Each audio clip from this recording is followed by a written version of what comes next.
نبی پاک علیہ الصلوۃ والسلام فرماتے ہیں، اب ذرا غور سے سنیے گا، اور یہ بخاری شریف کی حدیث ہے، حضرت ابو ہریرہ رضی اللہ تعالیٰ عنہ اس حدیث کے راوی ہیں۔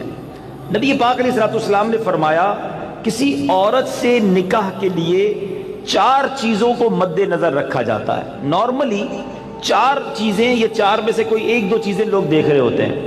نمبر 1 اس کا مال، پیسے والی ہے کہ نہیں۔ نمبر 2 حسب نسب، خاندان کیسا ہے۔ نمبر 3 حسن و جمال، اور نمبر 4 کچھ لوگ ہوتے ہیں جو دینداری بھی دیکھتے ہیں۔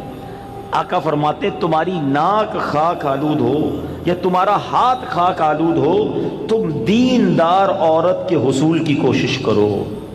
یعنی دینداری کو فوقیت دینی چاہیے۔ احادیث کا یہ مضمون بھی ملتا ہے کہ جو کسی عورت سے عزت کے لیے شادی کرے وہ ذلیل کر دیا جاتا ہے، کوئی دولت کے لیے شادی کرے وہ غریب اور فقیر کر دیا جائے گا، اور جو دینداری کے لیے شادی کرتا ہے اللہ اسے عروج، برکت اور خوشیاں عطا فرماتا ہے۔ تو موسٹ پریورٹی، پہلی ترجیح کیا ہونی چاہیے؟ یہ ہے تھوڑا سا مشکل، اصل میں یہ باتیں جو ہے نا نوجوانوں کو سمجھ نہیں آتی۔ جو شادی شدہ ہے نا، یہ شکل و صورت جو ہے نا، یہ اس کی اہمیت بعد میں بہت تھوڑی رہ جاتی ہے۔ آج نوجوان اور لڑکے لڑکیاں ایک امیجنیشن میں ضرور ہوتے ہیں کہ چہرہ کیسا ہو، خوبصورتی کیسی ہو، لیکن شادی کے کچھ عرصے کے بعد چہرے کی وہ اہمیت نہیں ہوتی جو اخلاق کی ہوتی ہے، جو کردار کی ہوتی ہے۔ خوبصورتی ہی سب کچھ نہیں ہے زندگی میں، ایک بات، دل خوبصورت ہونا چاہیے، اس کے اندر اخلاق ہونے چاہیے، اور سب سے مین چیز دینداری ہے۔ اب میں یہاں جو بزرگ بیٹھے ہیں ان سے ایک بات کرنا چاہوں گا کہ چلے یہ تو لڑکوں کی خواہش، لڑکیوں کی بات ہو گئی، ماں باپ کی خواہش کیا ہوتی ہے؟ فیملی ممبر سے پوچھیں، کسی بزرگ سے پوچھیں، بھائی آپ کو اپنے بیٹے کی شادی کرنی ہے، بہو کیسی چاہیے؟ تو وہاں بھی یہی ہوگا، خوبصورت ہو، پڑھی لکھی ہو، سمجھدار ہو، گھر گرستی آتی ہو، خاندان بڑا ہو، بس یہ 4-5 چیزیں۔ آج رشتہ ڈھونڈتے وقت دینداری کون چیک کرتا ہے؟ آپ نے کبھی یہ سوچا؟ اب میں ایک بڑی عجیب بات کرنے جا رہا ہوں، علماء نے کتابوں میں یہ بات لکھی ہے کہ علماء فرماتے ہیں کہ اس نوجوان پر اپنی ہونے والی اولاد کا حق ہے جس کی ابھی شادی نہیں ہوئی۔ جی ہاں، جس کی شادی نہیں ہوئی نا، اس کی اپنی اولاد کا ایک حق ابھی سے اس پر ہے، اور وہ حق کیا ہے کہ وہ اپنی ہونے والی اولاد کے لیے اچھی ماں تلاش کرے، کیونکہ ماں ہی پہلی درسگاہ ہے۔ ماں ہی اچھی نہیں ہے، ماں ہی دیندار نہیں ہے، ماں ہی برے کاموں میں ہے، تو اس کی اولاد کی تربیت کیسی ہوگی؟ یعنی آپ نے اپنی ہونے والی اولاد کے ساتھ ظلم کیا اگر آپ نے ان کے لیے اچھی ماں تلاش نہ کی۔ سیدی غوث اعظم رضی اللہ عنہ کی ہم نام کی مالا جپتے ہیں، غوث پاک کے غلام کہلاتے ہیں، سارے تقریباً قادری بیٹھے ہوں گے، ہیں پیرانے پیر کے چاہنے والے ہیں نا۔ غوث پاک کی شان کیا تھی؟ مدرسے میں گئے، قاری صاحب نے کہا پڑھو بسم اللہ الرحمن الرحیم، میرے غوث پاک نے بسم اللہ سے شروع کیا اور 18 پارے زبانی سنا دی۔ قاری صاحب نے کہا پہلا دن ہے مدرسے میں، پہلے دن تو بچہ بسم اللہ مشکل سے پڑھتا ہے، تم نے زبانی 18 پارے سنا دیے، اور بھی سناؤ۔ کہا اتنی یاد ہے؟ کہا کدھر سے یاد کیے؟ کہا میں جب ماں کے پیٹ میں تھا میری ماں 18 پاروں کی حافظہ تھی، ماں تلاوت قرآن کرتی تھی، ماں کے پیٹ میں ہی میں نے قرآن یاد کر لیا۔ وہ حافظہ تھی تو بچے کو برکت ملی نا۔ اب جو ماں فلمیں دیکھنے والی، گانے سننے والی، بے پردہ گھومنے والی، نمازیں قضا کرنے والی ہوگی، اس کے پیٹ میں جب بچہ ہوگا تو کیا اثر پڑے گا بچے پر؟ خاتون جنت بی بی فاطمہ، نبی پاک علیہ الصلوۃ والسلام کی شہزادی نے حسنین کریمین کو کیسے پالا ہے؟ یہ جنت کے پھول ایسے ہی نہیں ہیں۔ بی بی فاطمہ جب جھولا جھلاتی تھی تو قرآن کی آیتیں پڑھا کرتی تھی، بچپن سے قرآن سنا ہے حسنین کریمین کے کانوں نے۔ ہمارے بچے کیا سنیں گے اگر ماں دیندار نہ ہوئی؟ صرف خوبصورتی، صرف پیسہ، صرف جہیز۔ نہ کریں ایسا، وہ بچے بھی نہ کریں ایسا، اور ان کے ماں باپ بھی نہ کریں ایسا۔ سب سے پہلی چیز رشتہ کرنے سے پہلے جو دیکھنی ہے وہ اس کا عقیدہ دیکھو، اس کے ایمان کیسا ہے۔ بہت زبردست خوبصورت بھی ہے، پیسہ بھی ہے، جہیز بھی لائے گی، مگر اللہ رسول کے بارے میں عقیدہ اچھا نہیں ہے، اولیاء کے بارے میں کچھ اور سوچتی ہے، غوث پاک کی 11ویں منانے کو شرک سمجھتی ہے، اگر ایسی عورت ہے جو میلاد منانے کو جناب بدعت سمجھتی ہے، اگر ایسی عورت تمہارے گھر میں آ گئی جو صحابہ کرام یا اہل بیت اطہار کے بارے میں برے خیالات رکھتی ہے، بتاؤ نا کس کام کا اس کا پیسہ، کس کام کی اس کی خوبصورتی جو میرے پورے گھر کے عقیدے کو برباد کر کے رکھ دے۔ اس باپ پر تف ہے اور اس نوجوان پر بھی تف ہے کہ جس نے شادی کرتے وقت یہ نہ دیکھا کہ میری ہونے والی جو بیوی ہے اس کا عقیدہ کیا ہے، اور پھر نماز پڑھتی ہے کہ نہیں، پردہ کرتی ہے کہ نہیں۔ ارے اگر بے نمازی اور بے پردہ عورت تمہارے گھر میں آتی ہے تو وہ کیا بچے کی تربیت کرے گی اور تمہارے آئندہ آنے والی نسلوں کا کیا ہوگا؟ اور اسی طرح جو میری بہنیں مجھے سن رہی ہیں اور وہ مائیں جو مجھے سن رہی ہیں، وہ والد جو مجھے سن رہے ہیں کہ جو اپنی بچیوں کے لیے رشتہ تلاش کر رہے ہیں، کیا دیکھتے ہیں؟ بچہ دکھتا کیسا ہے؟ ارے بھائی دکھنے میں کمزور ہوگا پھر بھی چلے گا، پیسے کتنے کماتا یہ بتاؤ، ہیں؟ خاندان کیسا ہے؟ اچھا پھر ہم 2-3 برائیاں چیک کرتے ہیں، یہ بھی بڑا عجیب معاملہ ہے۔ کیا چیک کرتے ہیں؟ شراب تو نہیں پیتا، جوا تو نہیں کھیلتا، نشہ تو نہیں کرتا، بس یہ 2-3 برائیاں ہی چیک کرنی ہے۔ یقیناً شراب پینا حرام ہے، جوا کھیلنا حرام ہے، نشہ کرنا اچھا نہیں ہے، لیکن نماز نہ پڑھنا کوئی گناہ نہیں ہے، سب سے بڑا گناہ ہے۔ اچھا پھر یہ تینوں چیزیں پتہ ہے کیوں چیک کرتے ہیں ہم؟ اپنے دل سے پوچھو، گناہ ہے اس لیے یا لوگوں کو برا لگتا ہے اس لیے؟ خاندان کا نام خراب ہو جائے گا نا، کسی نشئی کو داماد بنا لیا، کسی شرابی کو داماد بنا لیا، اپنی بیٹی کسی جواری کے ہاتھ میں دے دی، لوگ کیا کہیں گے؟ اس لیے اللہ ناراض ہوگا اس کی فکر نہیں۔ اگر اس کی فکر ہوتی تو پہلے یہ چیک کرتے اس کا عقیدہ کیا ہے۔ ایسا بھی ہوا ہے، ہم نے دیکھا ہے کہ اپنے باپ نے اپنی بیٹی کو پردہ کرایا ساری زندگی، اولیاء کرام صحابہ کی محبت گھر میں تھی، اور ایسی جگہ بیٹی بیاہ دی کہ شادی ہونے کے بعد سسرال والوں نے کہا کہ پردہ ختم کرو، ہمیں پردہ اچھا نہیں لگتا، اور خبردار آئندہ اولیاء کرام کا نام لیا۔ اب باپ سر پکڑ کے روتا ہے، پتہ نہیں اپنی بیٹی کدھر دے دی۔ اب خیال آیا تمہیں، پہلے نہیں سوچنا تھا؟ رشتے میں سب سے پہلے عقیدہ ہے، مگر جو کسی کا آقا ہو اس کی تربیت ایسی کی جا رہی ہے تو مجھے بتائیے آج کا ملازم ہمارا غلام تو نہیں ہے نا؟ آج تو ہم نے اس سے ایک وقت کا اجارہ کیا ہے کہ جناب آپ 8 گھنٹے کے لیے میرے پاس آئیں گے اور پرٹیکولرلی یہ کام کریں گے، جو کام دیا میں اس سے وہ کام لے سکتا ہوں، نہ میرا وہ زر خرید غلام ہے، شام کو جا کر وہ کچھ بھی کرے اس کا میرا کوئی کانٹریکٹ ہی نہیں ہے۔ مگر اس کے باوجود جو آج ملازمین کے ساتھ سلوک کیا جاتا ہے، غلام کے ساتھ اچھا سلوک کرنے کا اسلام درس دیتا ہے، تو ملازمین کے ساتھ تو اس سے بڑھ کر اچھا سلوک کرنا ہوگا نا، کیونکہ وہ تو غلام بھی نہیں ہے۔ مگر آج غریب ملازمین کے ساتھ جس طرح بعض لوگ بیہیو کرتے ہیں، میں ایسا نہیں کہتا کہ سارے لوگ کرتے ہیں، ماشاءاللہ کچھ ہم نے دیکھا، چاہے وہ فیکٹری اونرز ہوں یا مالکان ہوں کاروبار کے، وہ بچوں جیسا سلوک کرتے ہیں، اور کرنا بھی یہی چاہیے۔ وہ غریب ہے تو اس کا مطلب یہ نہیں کہ اس کے پاس دل نہیں ہے، اور اسلام ہمیں حقوق بیان کرتا ہے اور ہمارے صحابہ نے اس کو کس طرح امپلیمنٹ کیا۔ اب یہ ایک بات ذہن میں رکھنی ہے، نبی پاک کی ایک حدیث یاد رکھیے گا، میرے آقا علیہ الصلوۃ والسلام فرماتے ہیں من آذا مسلمن فقط آذانی ومن آذانی فقط آذ اللہ، جس نے کسی مسلمان کو تکلیف دی۔ اب اس میں کہیں بھی ایسا نہیں ہے کہ اپنے برابر کے مسلمان کو تکلیف نہیں دینی ہے۔ میں چیمبر آف کامرس کا ممبر ہوں تو کسی چیمبر آف کامرس کے ممبر کو تکلیف نہیں دینی، میں فیکٹری مالک ہوں تو کسی فیکٹری مالک کو تکلیف نہیں دینی، میں ایک ایلیٹ کلاس یا اچھی کلاس کا رہنے والا ہوں تو اپنی طرح کے لوگوں کو تکلیف نہیں دینی۔ یہ مطلقاً حدیث ہے، من آذا مسلمن، ٹھیلے والے کو بھی تکلیف نہیں دینی جو مسلمان ہے، جو جناب میرا ملازم ہے اسے بھی تکلیف نہیں دینی، جو میری فیکٹری کا دروازہ کھولتا ہے مجھے اسے بھی تکلیف نہیں دینی۔ بلکہ میں آپ کو سچ بات بتاؤں،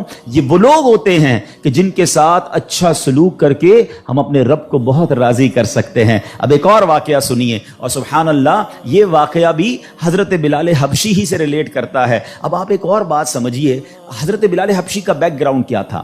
حبشہ جو ہے وہ ایتھوپیا کو کہتے ہیں، آج کل وہ ملک ایتھوپیا ہے، ٹھیک ہے نا؟ اٹ مینز وہ افریقن تھے، عرب کے اندر ایک افریقن غلام کے طور پر وہ آئے تھے، اور آپ نے بہت ڈیفیکلٹ لائف اسلام کے لیے گزاری۔ جو آپ کا آقا تھا نا امیہ، میں نے وہی کہا کہ باٹ کر لیتے تھے، خرید لیتے تھے، وہ بہت سخت اسلام دشمن تھا۔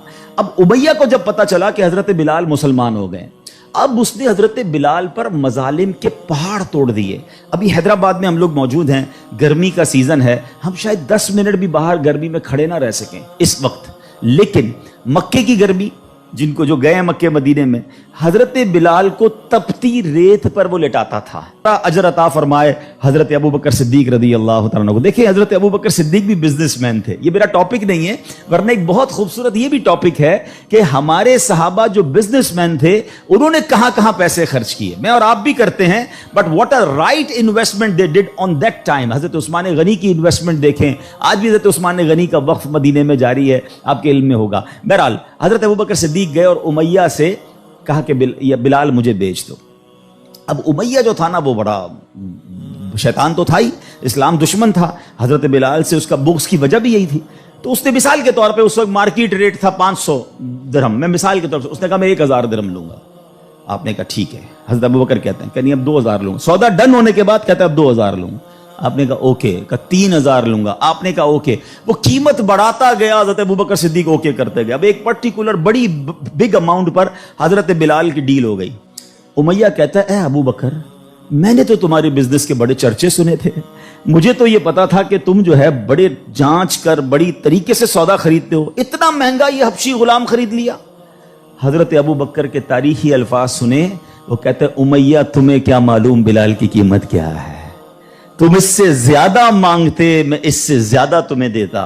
اللہ اکبر. رقم دی, حضرت بلال کو لے کر نبی پاک کے پاس. اب ذرا سنیے گا, جب نبی پاک نے حضرت بلال کو دیکھا نا, کہا حضرت ابو بکر کہتے ہیں یا رسول اللہ بلال حاضر ہے, بلال کو آزاد کروا کے لایا ہوں. نبی پاک فرماتے ہیں اے ابو بکر, بلال کو خریدنے میں جتنے پیسے خرچ کیے تھوڑے پیسے میرے بھی اس میں شامل کر لو. اتنا پیار. اور حضرت بلال کے اس بیوٹیفل ڈیل میں حضرت ابو بکر نے کہا حضور میرا سب کچھ آپ ہی کا تو ہے, اگر میں نے کچھ خرچ کیا تو حضور یہ سب آپ کا ہے. اب حضرت بلال کا یہ بیک گراؤنڈ تھا, یاد رکھیے گا. اب مکے میں بڑے بڑے سردار بھی مسلمان ہوئے. آپ سب کو یاد ہونا چاہیے اسلامی تاریخ کا ایک ٹرننگ پوائنٹ تھا, اور وہ ٹرننگ پوائنٹ تھا فتح مکہ. ٹھیک ہے نا, فتح مکہ سے پہلے 10,000 لوگ مسلمان ہوئے. میں تھوڑا سا 1-2 منٹ میں تھوڑا سمرائز کر دوں تاکہ آپ میرے ساتھ اور انوالو بھی ہو جائیں, اور یہ تاریخ پتہ ہونی چاہیے. فتح مکہ ہوتی ہے 10 ہجری میں. 10 ہجری کا مطلب 8 ہجری میں, معاف کیجیے گا, فتح مکہ ہوتی ہے 8 ہجری میں. 8 ہجری کا مطلب ہے کہ نبی پاک علیہ الصلوۃ والسلام نے جو 40 سال کی عمر میں اسٹرگل آف اسلام شروع کی, اس کے 13 سال مکے میں گزارے, 8 سال مدینے میں گزارے. 13 اور 8 کتنے ہو گئے؟ 21 سال. 21 ایئرز میں 10,000 مسلمان ہوئے تھے. سمجھ رہے بات کو؟ اور اب کانکر ہوتا ہے مکہ.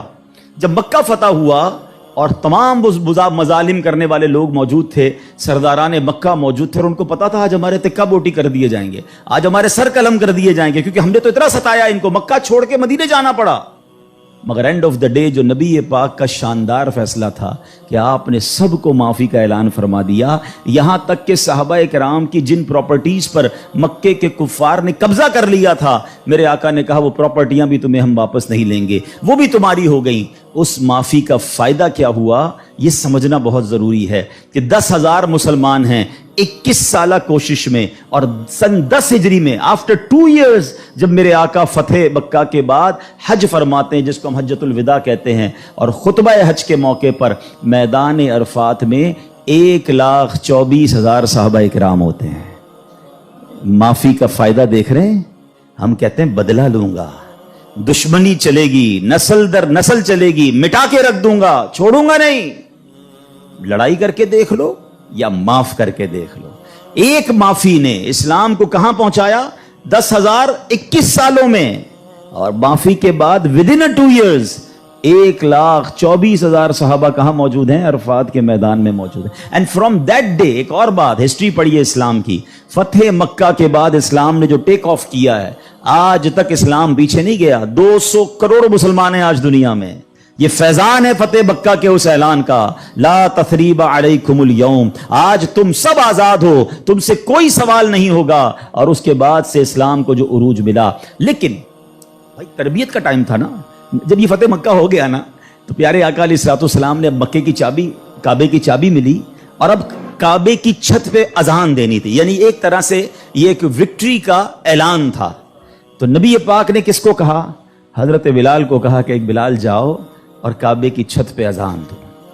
اب جو سرداران مکہ تھے نا وہ کہتے ہیں یار ہم اتنے بڑے بڑے سردار، اتنی بڑی فیملی سے تعلق رکھنے والے ہیں، اتنا پیسہ ہمارے پاس، اتنے بڑے قبیلے کے سربراہ، اور آج اتنے عظیم موقع پر جو فتح مکہ کے بعد اذان دینے کا موقع، وہ بھی کعبے کی چھت پر، وہ کس کو دیا جا رہا ہے؟ ایک حبشی غلام کو۔ اللہ اکبر، یہ خبر نبی پاک تک پہنچ گئی کہ کچھ لوگ بے چین ہیں، کچھ لوگوں کو یہ برا لگ رہا ہے کہ بلال کو یہ موقع کیوں ملا، ہم بڑے خاندان والے، ہم پیسے والے۔ پیارے آقا علیہ الصلوۃ والسلام نے ان کو بلایا۔ پہلے تو نبی پاک نے سوال کیا کہ کیا آپ لوگ ایسی باتیں کر رہے تھے؟ کہ جی حضور کر رہے تھے۔ اب نبی پاک نے کیا فرمایا؟ نبی پاک کی گفتگو سے پہلے قرآن کی آیت نازل ہوتی ہے اور رہتی دنیا کے لیے ایک اصول بیان ہو گیا۔ اب یہ اصول مجھے اور آپ کو یاد رکھنا ہے۔ اللہ کریم قرآن میں ارشاد فرماتا انا اکرمکم عند اللہ اتقاکم، فرمایا بے شک اللہ کے یہاں تم میں زیادہ عزت والا وہ ہے جو تم میں زیادہ پرہیزگار ہے۔ یہ وہ فارمولہ ہے جو مجھے یاد رکھنا ہے۔ پیسے والا زیادہ عزت والا نہیں ہے، جناب میں فلاں چیمبر کا صدر تو وزیر نائب صدر تو فلاں علاقے کا ہیڈ تو جناب قومی اسمبلی کا ممبر تو منسٹر یا جناب مل اونر، نہیں، فلاں خاندان میرے سر نیم میں یہ نیم لگتا ہے جس کی وجہ سے میرا بہت بڑا خاندان ہے۔ قرآن نے فیصلہ کر دیا ہے ان اکرمکم عند اللہ اتقاکم، اللہ کے نزدیک عزت والا وہ ہے جو زیادہ پرہیزگار ہے۔ وہ میرا ملازم بھی ہو سکتا ہے، وہ میرا خان سما بھی ہو سکتا ہے، وہ میرا غریب رشتہ دار بھی ہو سکتا ہے، وہ باہر ٹھیلا لگانے والا بھی ہو سکتا ہے، اگر وہ اللہ کی بارگاہ میں پرہیزگار ہے وہ سب سے زیادہ، ہم سب سے زیادہ عزت والا ہے۔ اور یہی اسلام کا حسن ہے۔ اچھا مزے کی بات یہ ہے، ایک طرف تو یہ حسن ہم پریکٹیکلی بھی پریکٹس کرتے ہیں۔ مثال کے طور پہ بعض اوقات آفس میں نماز کا ٹائم ہو گیا اور ہمارے کسی ملازم میں کوئی باشرہ ہے یا حافظ صاحب ہے یا اچھا تلاوت کرنے والا ہے، ہم اس کو کہتے ہیں حضرت آپ نماز پڑھا دیں۔ بالکل اچھی بات، یہ تو اعلان ہے نا کہ بھائی آپ سیٹ ہیں، آپ پیچھے ہیں، اور امامت کون کر رہا ہے؟ ایک نارمل سا انسان ہے، لیکن وہ عبادت گزار ہے، اس کو قرآن آتا ہے، مگر صرف نماز کی حد تک۔ امام صاحب نے نماز پڑھا دی، پھر جا کر اس سے وہی انداز اختیار کرنا ہے جو عام ملازمین سے کرنا ہے؟ نہیں، یہ فارمولہ ہمیں اسلام سکھا رہا ہے۔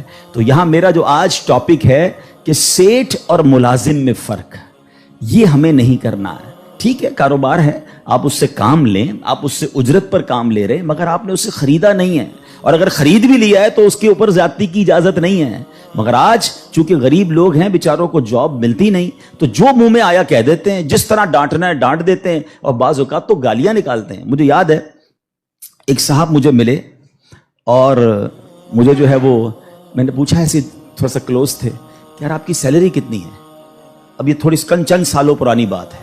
He is not that much professional, normal سا انسان تھا، منشی ٹائپ کے جیسے ہوتے ہیں نا۔ تو کہتے 80,000 تنخواہ ہے۔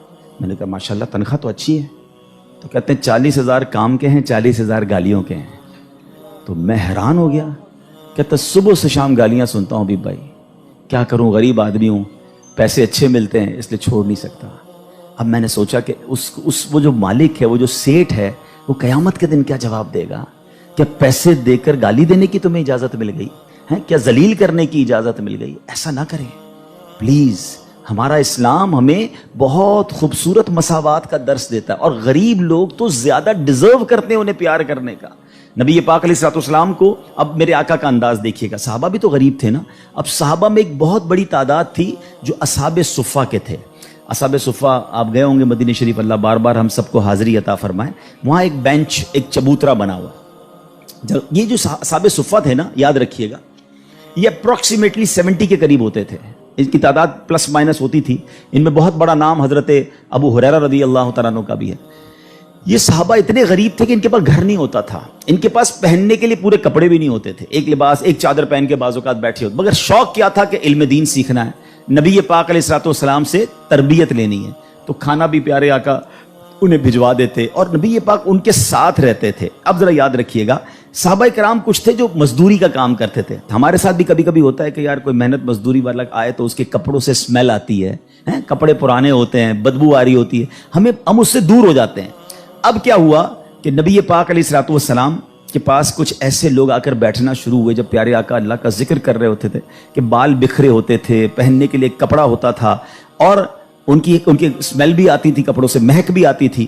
تو نبی پاک علیہ السلام نے فرمایا الحمدللہ الذی جعل فی امتی من امری ان اصبر نفسی معہم، سب تعریف اللہ پاک کے لیے ہیں جس نے میری امت میں ایسے لوگ پیدا فرمائے جن کے ساتھ اپنی جان مانوس رکھنے کا مجھے حکم دیا گیا ہے. اور یہ حکم اللہ نے قرآن مجید فرقان حمید میں دیا، وَاصْبِرْ نَفْسَكَ مَعَ الَّذِينَ يَدْعُونَ رَبَّهُمْ بِالْغَدَاةِ وَالْعَشِيِّ يُرِيدُونَ وَجْهَهُ، اور اپنی جان کو ان لوگوں کے ساتھ مانوس رکھ جو صبح و شام اپنے رب کو پکارتے ہیں، اس کی رضا چاہتے ہیں، غریب ہیں مگر نیک ہیں، اللہ کی رضا چاہتے ہیں، ذکر الہی کرتے ہیں. آقا فرماتے نبی پاک ان مزدوروں کے ساتھ بیٹھ جایا کرتے تھے. اور آج بعض اوقات ہم اپنے ساتھ ایسے لوگوں کو بٹھانا پسند نہیں کرتے، بہت معذرت کے ساتھ. یہ تکبر کی نشانی ہے. تکبر کہتے ہی تو اسی کو ہے نا کہ اپنے سے کسی کو ذلیل سمجھنا. اور try to understand the severity of proud. یہ جو تکبر ہے نا، یہ اتنا خطرناک گناہ ہے کہ سب سے پہلے تو یہ سمجھیے کہ کائنات میں سب سے پہلا گناہ کیا ہوا تھا؟ تکبر ہوا تھا اور حسد ہوا تھا. یہ اتنے پرانے گناہ شیطان نے کیا تھا. شیطان کوئی پہلے سے ہی اللہ کا نافرمان نہیں تھا. 40,000 سال اس نے عبادت کی، جنت کا خزانچی تھا، فرشتوں کا استاد تھا، معلم الملکوت تھا. Once in a lifetime he did proud. ایک بار تکبر کیا، حضرت آدم کو سجدہ کرنے سے انکار کیا نا. جملہ کیا تھا اس کا؟ قرآن میں موجود ہے نا، انا خیر من، اے اللہ میں اس سے بہتر ہوں. خلقتنی من نار وخلقتہ من طین، تو نے مجھے آگ سے بنایا اور اس کو مٹی سے بنایا، میں تو اس سے بہتر ہوں. Actually this is the definition of تکبر. یہی تعریف نبی پاک علیہ السلام فرماتے ہیں، اب ذرا غور سے سنیے گا، اور یہ بخاری شریف کی حدیث ہے. حضرت ابو ہریرہ رضی اللہ تعالیٰ عنہ اس حدیث کے راوی ہیں. نبی پاک علیہ السلام نے فرمایا کسی عورت سے نکاح کے لیے 4 چیزوں کو مد نظر رکھا جاتا ہے. نارملی 4 چیزیں، یہ 4 میں سے کوئی 1-2 چیزیں لوگ دیکھ رہے ہوتے ہیں. نمبر 1 اس کا مال، پیسے والی ہے کہ نہیں. نمبر 2 حسب نسب، خاندان کیسا ہے. نمبر 3 حسن و جمال. اور نمبر 4 کچھ لوگ ہوتے ہیں جو دینداری بھی دیکھتے ہیں. آقا فرماتے ہیں تمہاری ناک خاک آلود ہو یا تمہارا ہاتھ خاک آلود ہو، تم دیندار عورت کے حصول کی کوشش کرو. یعنی دینداری کو فوقیت دینی چاہیے. احادیث کا یہ مضمون بھی ملتا ہے کہ جو کسی عورت سے عزت کے لیے شادی کرے وہ ذلیل کر دیا جاتا ہے. کوئی دولت کے لیے شادی کرے وہ غریب اور فقیر کر دیا جائے گا. اور جو دینداری کے لیے شادی کرتا ہے اللہ اسے عروج، برکت اور خوشیاں عطا فرماتا ہے. تو موسٹ پریورٹی، پہلی ترجیح کیا ہونی چاہیے؟ یہ ہے تھوڑا سا مشکل. اصل میں یہ باتیں جو ہے نا نوجوانوں کو سمجھ نہیں آتی. جو شادی شدہ ہے نا، یہ شکل و صورت جو ہے نا، یہ اس کی اہمیت بعد میں بہت تھوڑی رہ جاتی ہے. آج نوجوان اور لڑکے لڑکیاں ایک امیجنیشن میں ضرور ہوتے ہیں کہ چہرہ کیسا ہو، خوبصورتی کیسی ہو، لیکن شادی کے کچھ عرصے کے بعد چہرے کی وہ اہمیت نہیں ہوتی جو اخلاق کی ہوتی ہے، جو کردار کی ہوتی. خوبصورتی ہی سب کچھ نہیں ہے زندگی میں. ایک بات، دل خوبصورت ہونا چاہیے، اس کے اندر اخلاق ہونے چاہیے، اور سب سے مین چیز دینداری ہے. اب میں یہاں جو بزرگ بیٹھے ہیں ان سے ایک بات کرنا چاہوں گا کہ چلے یہ تو لڑکوں کی خواہش، لڑکیوں کی بات ہو گئی. ماں باپ کی خواہش کیا ہوتی ہے؟ فیملی ممبر سے پوچھیں، کسی بزرگ سے پوچھیں، بھائی آپ کو اپنے بیٹے کی شادی کرنی ہے، بہو کیسی چاہیے؟ تو وہاں بھی یہی ہوگا، خوبصورت ہو، پڑھی لکھی ہو، سمجھدار ہو، گھر گرستی آتی ہو، خاندان بڑا ہو. بس یہ 4-5 چیزیں. آج رشتہ ڈھونڈتے وقت دینداری کون چیک کرتا ہے؟ آپ نے کبھی یہ سوچا؟ اب میں ایک بڑی عجیب بات کرنے جا رہا ہوں. علماء نے کتابوں میں یہ بات لکھی ہے کہ علماء فرماتے ہیں کہ اس نوجوان پر اپنی ہونے والی اولاد کا حق ہے جس کی ابھی شادی نہیں ہوئی. جی ہاں، جس کی شادی نہیں ہوئی نا، اس کی اپنی اولاد کا ایک حق ابھی سے اس پر ہے. اور وہ حق کیا ہے؟ کہ وہ اپنی ہونے والی اولاد کے لیے اچھی ماں تلاش کرے، کیونکہ ماں ہی پہلی درسگاہ ہے. ماں ہی اچھی نہیں ہے، ماں ہی دیندار نہیں ہے، ماں ہی برے کاموں میں ہے، تو اس کی اولاد کی تربیت کیسی ہوگی؟ یعنی آپ نے اپنی ہونے والی اولاد کے ساتھ ظلم کیا اگر آپ نے ان کے لیے اچھی ماں تلاش نہ کی. سیدی غوث اعظم رضی اللہ تعالیٰ عنہ کی ہم نام کی مالا جپتے ہیں، غوث پاک کے غلام کہلاتے ہیں، سارے تقریباً قادری بیٹھے ہوں گے، ہیں پیرانے پیر کے چاہنے والے ہیں نا. غوث پاک کی شان کیا تھی؟ مدرسے میں گئے، قاری صاحب نے کہا پڑھو بسم اللہ الرحمن الرحیم. میرے غوث پاک نے بسم اللہ سے شروع کیا اور 18 پارے زبانی سنا دی. قاری صاحب نے کہا پہلا دن ہے مدرسے میں، پہلے دن تو بچہ بسم اللہ مشکل سے پڑھتا ہے، تم نے زبانی 18 پارے سنا دیے، اور بھی سناؤ. کہ اتنی یاد ہے. کہ کدھر سے یاد کیے؟ کہ میں جب ماں کے پیٹ میں تھا میری ماں 18 پاروں کی حافظہ تھی، ماں تلاوت قرآن کرتی تھی، ماں کے پیٹ میں ہی میں نے قرآن یاد کر لیا. وہ حافظہ تھی تو بچے کو برکت ملی نا. اب جو ماں فلمیں دیکھنے والی، گانے سننے والی، بے پردہ گھومنے والی، نمازیں قضا کرنے والی ہوگی، اس کے پیٹ میں جب بچہ ہوگا تو کیا اثر پڑے گا بچے پر؟ خاتون جنت بی بی فاطمہ نبی پاک علیہ السلام کی شہزادی نے حسنین کریمین کو کیسے پالا ہے؟ یہ جنت کے پھول ایسے ہی نہیں ہیں. بی بی فاطمہ جب جھولا جھلاتی تھی تو قرآن کی آیتیں پڑھا کرتی تھی. بچپن سے قرآن سنا ہے حسنین کریمین کے کانوں نے. ہمارے بچے کیا سنیں گے اگر ماں دیندار نہ ہوئی؟ صرف خوبصورتی، صرف پیسہ، صرف جہیز. نہ کریں ایسا، وہ بچے بھی نہ کریں ایسا اور ان کے ماں باپ بھی نہ کریں ایسا. سب سے پہلی چیز رشتہ کرنے سے پہلے جو دیکھنی ہے وہ اس کا عقیدہ دیکھو، اس کے ایمان کیسا ہے. بہت زبردست خوبصورت بھی ہے، پیسہ بھی ہے، جہیز بھی لائے گی، مگر اللہ رسول کے بارے میں عقیدہ اچھا نہیں ہے، اولیاء کے بارے میں کچھ اور سوچتی ہے، غوث پاک کی 11ویں منانے کو شرک سمجھتی ہے. اگر ایسی عورت ہے جو میلاد منانے کو جناب بدعت سمجھتی ہے، اگر ایسی عورت تمہارے گھر میں آ گئی جو صحابہ کرام یا اہل بیت اطہار کے بارے میں برے خیالات رکھتی ہے، بتاؤ نا کس کام کا اس کا پیسہ، کس کام کی اس کی خوبصورتی جو میرے پورے گھر کے عقیدے کو برباد کر کے رکھ دے. اس باپ پر تف ہے اور اس نوجوان پر بھی تف ہے کہ جس نے شادی کرتے وقت یہ نہ دیکھا کہ میری ہونے والی جو بیوی ہے اس کا عقیدہ کیا ہے. اور پھر نماز پڑھتی ہے کہ نہیں، پردہ کرتی ہے کہ نہیں. ارے اگر بے نمازی اور بے پردہ عورت تمہارے گھر میں آتی ہے تو وہ کیا بچے کی تربیت کرے گی اور تمہارے آئندہ آنے والی نسلوں کا کیا ہوگا. اور اسی طرح جو میری بہنیں مجھے سن رہی ہیں اور وہ مائیں جو مجھے سن رہی ہیں، وہ والد جو مجھے سن رہے ہیں کہ جو اپنی بچیوں کے لیے رشتہ تلاش کر رہے ہیں، کیا دیکھتے ہیں؟ بچہ دکھتا کیسا ہے؟ ارے بھائی دکھنے میں کمزور ہوگا پھر بھی چلے گا، پیسے کس نے کماتا ہے یہ بتاؤ ہیں؟ خاندان کیسا ہے؟ اچھا پھر ہم 2-3 برائیاں چیک کرتے ہیں، یہ بھی بڑا عجیب معاملہ ہے. کیا چیک کرتے ہیں؟ شراب تو نہیں پیتا، جوا تو نہیں کھیلتا، نشہ تو نہیں کرتا، بس یہ 2-3 برائیاں ہی چیک کرنی ہے. یقیناً شراب پینا حرام ہے، جوا کھیلنا حرام ہے، نشہ کرنا اچھا نہیں ہے، لیکن نماز نہ پڑھنا کوئی گناہ نہیں ہے، سب سے بڑا گناہ ہے.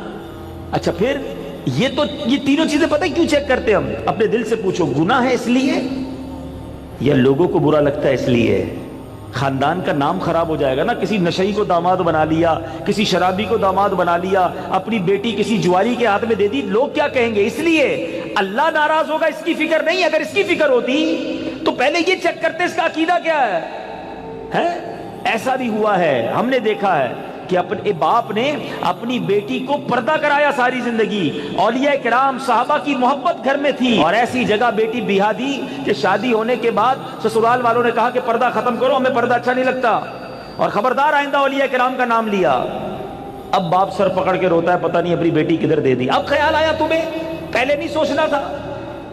رشتے میں سب سے پہلے عقیدہ ہے. مگر جو کسی کا آقا ہو اس کی تربیت ایسی کی جا رہی ہے تو مجھے بتائیے آج کا ملازم ہمارا غلام تو نہیں ہے نا.